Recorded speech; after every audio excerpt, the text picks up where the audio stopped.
Today is October 4th, 2021. Yesterday, October 3rd, something happened.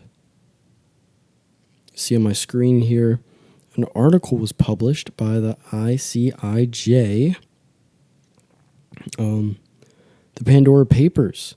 It's the biggest tax leak ever. This is monumental. And this, is, of course, is a follow-up to the Panama Papers from ICIJ back in 2016, which followed the same patterns of offshore shell companies in the Virgin Islands, in Panama, of course, as the name suggests, in America as well, but on a very low scale and relative to the new list of names, very low notability. Now, the Panama Papers, the initial article with its full 2.6 terabytes of information that was leaked to the international consortium of investigative journalists, inspired a book, The Laundromat, and a Netflix movie, which even more popularized this movement against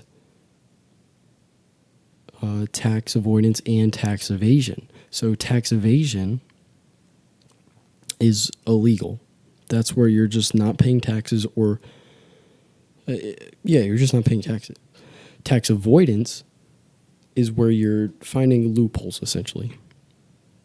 So this article and the movie and book following played a great role in accelerating this movement against tax evasion and tax avoidance. ICIJ is a wonderful organization with just hit after hit of things you didn't know were happening, like the implant files. The book touches on the implant files slightly. It's a very uncomfortable situation. Basically, it's talking about the whole industry of selling organisms or organs, excuse me, in the black market. Yeah, but they've done a bunch of great work, and that brings us to today, the Pandora Papers, because they're opening a box. And I've read through this whole thing.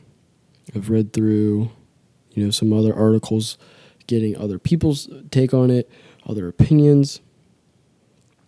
I think first we should watch the intro video that they put out, ICIJ put out. Let's see what they personally view it. And by the way, I'm saying personally, this article was absolutely massive. They had let me get the numbers right. Hold on. They had more than 600 journalists from 150 news outlets.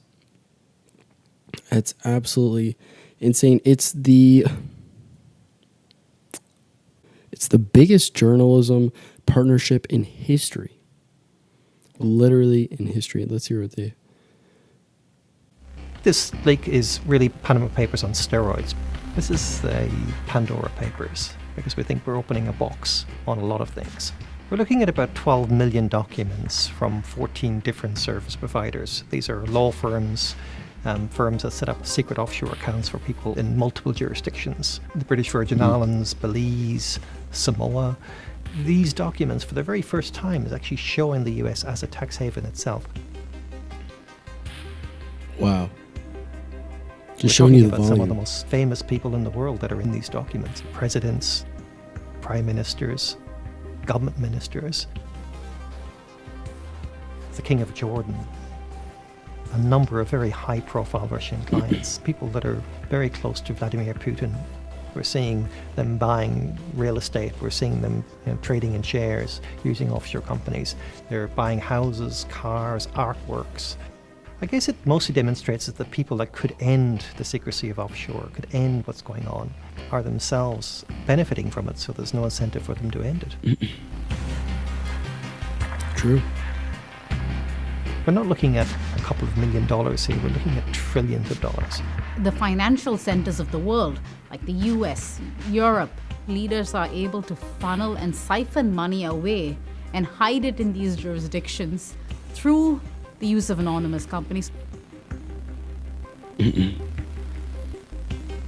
These are not just like politicians and powerful people. We're talking about rock stars, including a lot of celebrities and people that have been convicted of crimes all over the world. A jury here in Los Angeles found 78-year-old Robert Durst guilty of first-degree murder. In arresto a Marbella il surlatitante Raffaele Amato, boss della camorra scissionista. La familia Rosenthal, acusada en Estados Unidos por lavado de activos ligado al narcotráfico. The ability to hide money has a direct impact on your life. It affects your child's access to education, access to health, access to a home. We're looking at a system here that is harming people. It's harming the world. And it's important that people know about it. It is definitely important that people know about it. It's absolutely insane. Absolutely insane. So the ICIJ received millions of leaked documents in the biggest journalism partnership in history. Financial secrets were revealed about 35 current and former public. Yeah, let's just edit. I mean, you got to edit this out. 35 current and former world leaders, 330 politicians and public officials in 91 countries and territories. Wow. The ICIJ obtained 11.9 million confidential files, led a team of more than 600 journalists from 150 news outlets, and the investigation took 2 years. This is a long investigation. In that time, they were sifting through the files, tracking down sources related to, and finding court records and other public documents from dozens of countries. Leaked records come from 14 offshore services firms from around the world. These companies set up shell companies and other offshore nooks to keep clients' activities in the shadows. 3 times as many current and former country leaders as Panama Papers. So this first paper, the Panama Papers over here,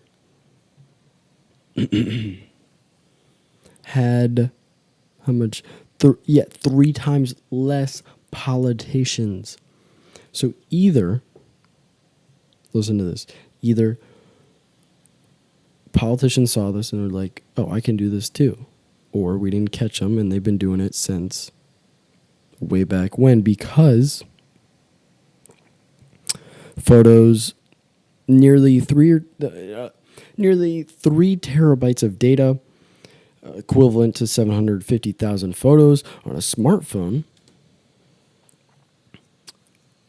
were in this leak, and these photos date to the 1970s.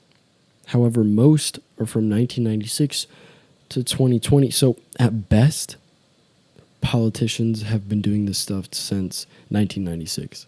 At worst, and not even worse, because it's probably most likely further back, but we'll say at worst, 1970 is when politicians started sheltering money from the public. And so I've read through the Panama Papers, I've read through the Pandora Papers, I've read through every article I've found, I've listened to everything I could find, I've watched everything I could find on the Pandora Papers. I thought the CNBC article did a great job of summarizing it. You know, it's running you through all the specific numbers right here. What's really interesting to me, I want to point out in here is, yeah, let's word search it. We're looking for Jordan. Yep, Jordan's king, Abdullah II, former UK Prime Minister. Yep, let's go down a little. Let's find it. Yeah. So Jordan, so the king of Jordan, which is a very poor country, they're receiving financial aid from America and all around the world, really, for COVID, but also just because they're poor and they need help. Their people are starving. They're receiving aid. Now, the Pandora Papers come out and reveal that the leader of this nation just bought, he set up at least 3 dozen shell companies from 1995 to 2017 and bought 14 homes worth more than $106 million. And these homes he bought are in the U.S. The U.S. Now, when the Panama Papers, I want to remind everyone this, when the Panama Papers came out, this is very important for the narrative. When the Panama Papers came out, the Obama administration specifically, but America in general, took a strong stance. They said, we hate this. We hate the offshore accounts. We hate what they allow people to do. We will not stand for it. However, they are standing for it. Not only are these offshore accounts, these shell companies, being used to purchase things in America, a $23 million California Ocean View property, but if you look into the actual Panama Papers, it's revealed that most of shell companies and trusts, that's another one. So let's step back for a second. Shell companies and trusts are the 2 most effective ways to shelter your money, both for privacy and for tax avoidance / potentially evasion, depending on how you do it. So, what was revealed this time, though, that made America a hypocrite is that South Dakota is one of the new leaders for shell companies, trusts, tax avoidance. And if you're unaware, South Dakota is in America. So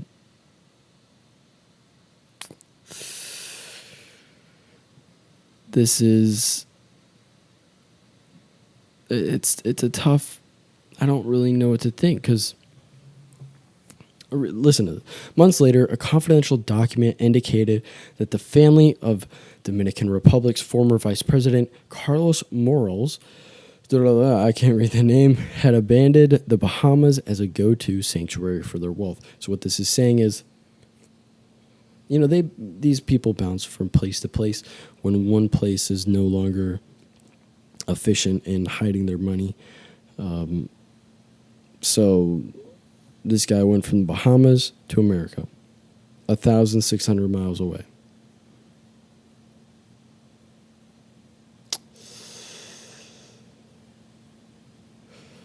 Yep, that's not pretty good. So America took a very, very strong stance against other nations, saying, hey, this is your fault. Let's find Switzerland in here. I remember this. Switzerland. Yes. Down here. Yep.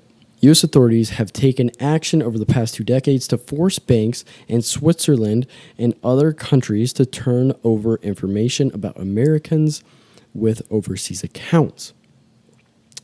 So America is taking very, very obvious steps to blame other nations for this. They're saying this is Switzerland's fault, not ours, and you guys need to give us information. But if you keep reading, but the U.S. is more interested in forcing other countries to share information about American banking offshore than in sharing information about money moving through U.S. bank accounts, companies, and trusts. So they go on to say that, they're asking Switzerland to share records, and some of these countries do comply. They say, okay, America, we'll help you out, we'll show you. But America hasn't complied with anyone. The U.S. has refused to join a 2014 agreement supported by more than 100 jurisdictions, including the Cayman Islands, a place that America and politicians in general would like you to believe is the center for tax avoidance. This is, of course, because they want to distract you from the fact that most of this tax evasion, tax avoidance, and other shadowy actions are taking place in your backyard in America. And this would require American financial institutions to share information they have about foreigners' assets. They refused. Yeah, that's a thing. And that's not a good thing. I really just don't stand for hypocrisy.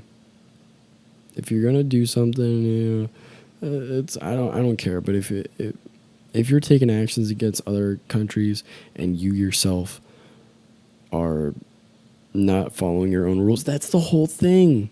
The Prince of Jordan is saying, hey, we need help. I need you to give us money.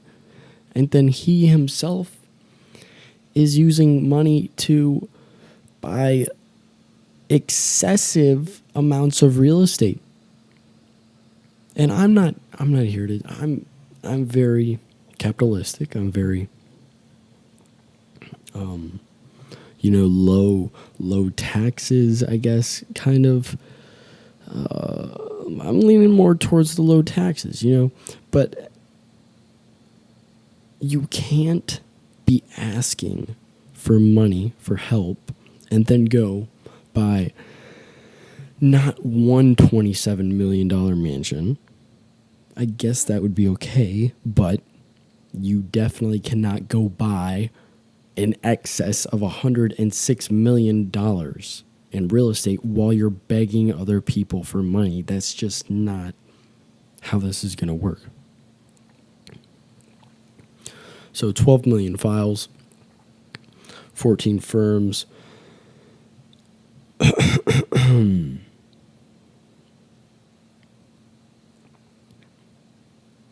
Yeah, many of the accounts were designed to evade taxes and conceal assets for other shady reasons, according to the report. Spot on.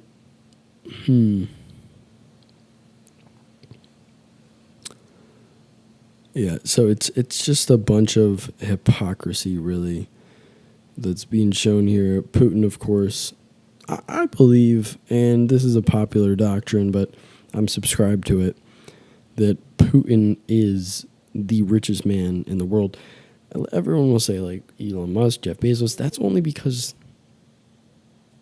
their finance is easily followable, if that's a word, It's all stock. I bet 80% of their wealth, probably higher, but 80% of their wealth is in their stock. And all that's public, so it's easy to follow. But Putin, he owns the entire country of Russia. What's the price tag on that? You know. And just in general, like, who's more rich? The person that I know how much they have, or the person that I don't know how much they have? You know, because the one I know about is less powerful, because I know what I'm dealing with. I know they're worth 100 million. Putin, I don't know if he's worth 1 trillion. I don't know if he's worth 100 billion or 1 million. He's got a little mystery that makes him more powerful. So either way, he's got more power. Yeah, here again, they're talking about what is now pointed out, that South Dakota is a new tax haven. Also, they noted in one of these articles down the line that Nevada has always been a tax haven, but more so now, as well as obviously Delaware, Alaska, all places in America. Actually, I don't remember where this was. Let's see, 17, yep. By 2020, 17 of the world's 20 least restrictive jurisdictions for trusts were American states, according to a study by Israel academic admin, blah, blah, blah, blah. 17 of the world's 20 least restrictive jurisdictions for trusts were American states. The hypocrisy is incredible. Incredible.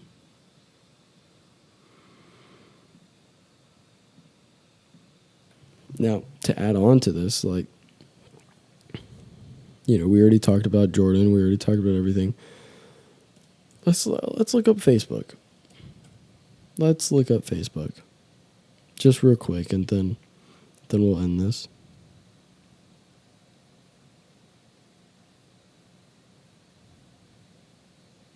You see that?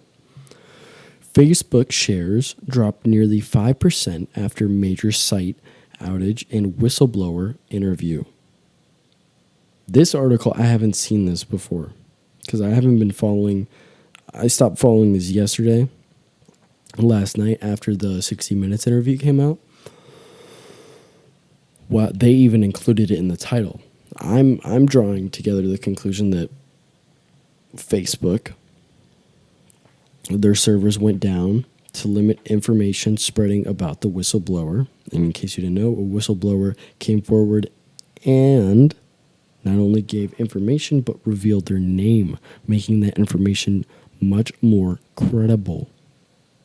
All in a 60 Minutes interview, October 3rd, 2021. Almost immediately after, Facebook, Instagram, and WhatsApp shut down. Couldn't use them. It just so happens that the same time this whistleblower information came out, so did the Pandora Papers. This could be closer to conspiracy, and this is just my opinion. I do believe all three events are directly correlated: the whistleblower, the Pandora Papers, and the Facebook outage. Facebook, Instagram, and WhatsApp are the largest mediums for communication in the world. And you're going to tell me that these 330 public officials that were exposed in the Pandora Papers, not 5 of them called up someone at Facebook and was like, hey, there's some stuff going on. I don't want it to spread. Do what you have to. That's all I got for today.